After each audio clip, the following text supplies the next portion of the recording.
On va passer un bon moment. Parle-moi de foot si tu veux, c'est pas mon truc, mais parle-moi de foot si tu veux. Mais juste, j'ai pas envie. C'est la grande question. Je m'appelle Fares Belrith, j'ai 33 ans. Je suis entrepreneur, je suis ingénieur, j'ai essayé d'être musicien et apprenti cuisinier. J'ai intégré l'école polytechnique en banlieue parisienne, donc à Palaiseau. Ensuite, j'ai choisi d'aller aux US, à New York, à Columbia University. Je suis retourné en France. J'ai commencé à bosser donc chez Argon Consulting. J'ai acquis l'essentiel de mes compétences, entre guillemets, de professionnel aujourd'hui, et donc en opération, le socle théorique de la gestion des opérations d'entrepôt, d'achat, etc. Et ensuite, j'avais envie et besoin de passer à autre chose, à une autre aventure. J'étais pas encore prêt pour rentrer en Tunisie. Et donc, je suis allé avec Joumiac. Et après, l'appel du pays a été trop fort et donc j'ai accepté une offre chez Carrefour en tant que directeur e-commerce ici donc en Tunisie. Mais l'appel de l'entrepreneuriat était plus fort et surtout, c'est deux cultures, on a deux cultures très différentes. Les groupes familiaux en Tunisie et moi, en termes de rapport au temps, de rapport à l'autonomie. Donc en fait, c'était vraiment la goutte d'eau où c'était bon, bah maintenant, qu'est-ce que tu es en train de faire? Ça fait un moment que tu essaies de monter ta boîte, il est temps de le faire.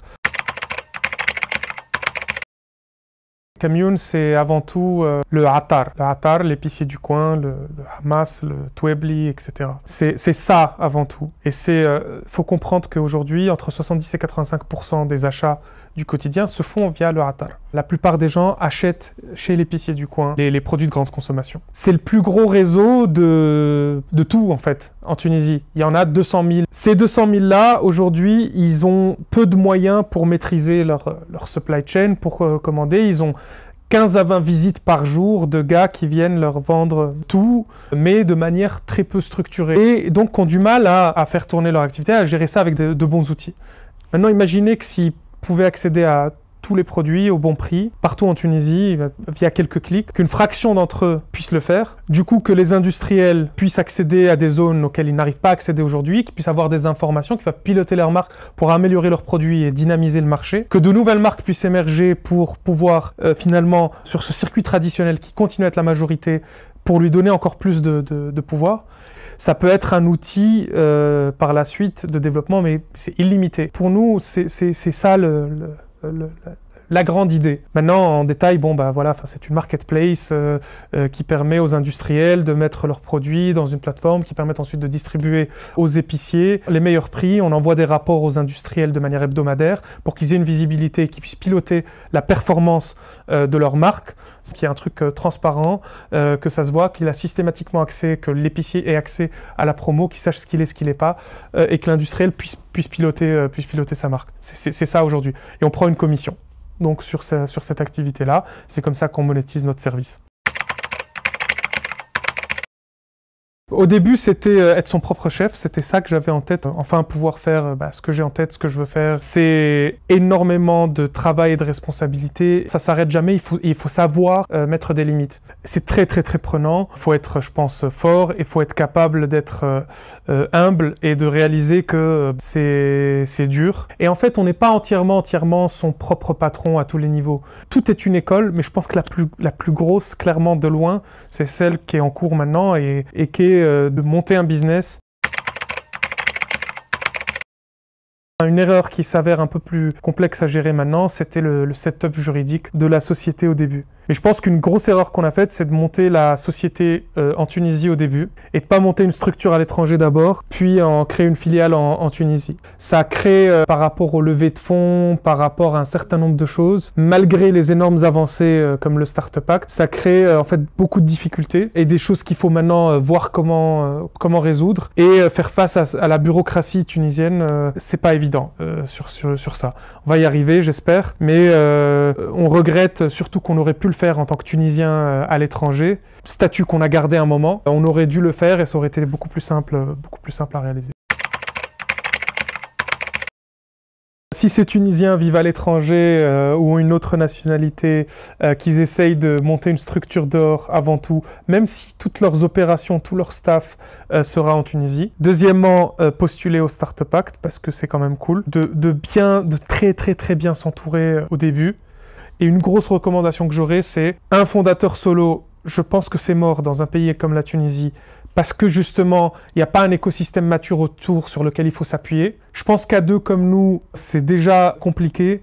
Je pense que le bon chiffre, ce serait 3. Je pense que si on devait refaire, on aurait fait 3. Et je pense que ça explique nos premiers recrutements et d'avoir quasi des prolongements des 2 fondateurs dans les recrutements qu'on a fait.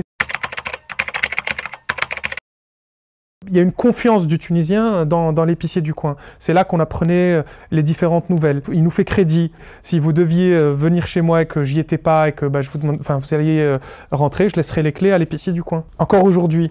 Donc, il continue à avoir un rôle dans la cohésion, dans le tissu social tunisien. C'est pour ça que il nous intéresse. C'est pour ça qu'on veut construire dessus. Sokowatch et Trade Depot, concrètement, servent des marchés très différents. Et c'est des marchés que je connais, donc j'étais au Nigeria et au Kenya. Je vais parler de Sokowatch, parce que le Kenya, c'est le marché que je maîtrise le plus. Donc, ils servent ce qu'on appelle des doukas.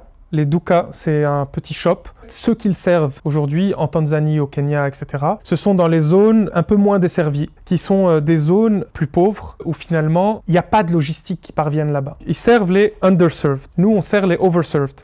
Une autre chose peut-être avec Trade Depot. Trade Depot, l'essentiel de leurs ventes aujourd'hui sont en télésales. Donc c'est par téléphone. Donc le volet technologique sur cette partie-là, il manque encore un petit peu. Nous, donc on est moins avancé. Ça fait moins longtemps qu'on a commencé, mais on a une application mobile pour un agent commercial qui, lui, va sur le terrain et passe la commande pour l'épicier. On a une application pour l'épicier qui est en cours de test. Tous les épiciers ne prendront pas forcément cette application. Certains souhaiteront encore passer par l'agent. D'autres prendront l'application mais passeront commande par téléphone, etc. Et donc l'objet, ça va être d'essayer d'obtenir le pourcentage le plus élevé d'épiciers qui utilisent donc notre application. On pense, en tout cas on vise un pourcentage beaucoup plus élevé que dans le cas de Sokowatch ou de Trade Depot.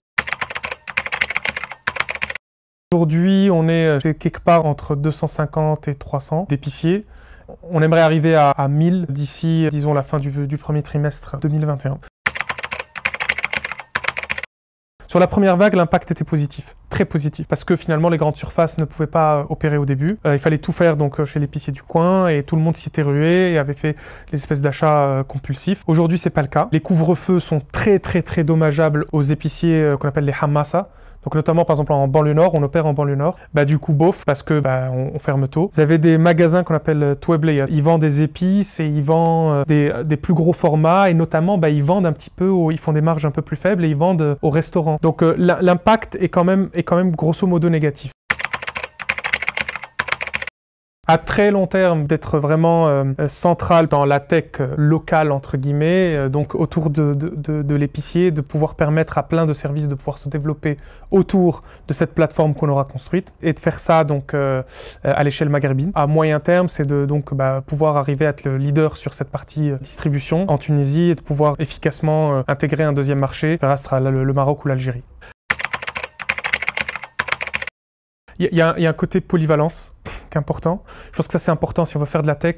Il faut qu'au moins un des fondateurs soit un minimum technique. Donc, je pense que c'est important qu'il y en ait au moins un qui ait des bases financières parce que sinon vous vous faites bouffer et vous faites des erreurs. Et puis, je pense que c'est important de très bien réfléchir au début à la vision. Il faut être capable d'être visionnaire.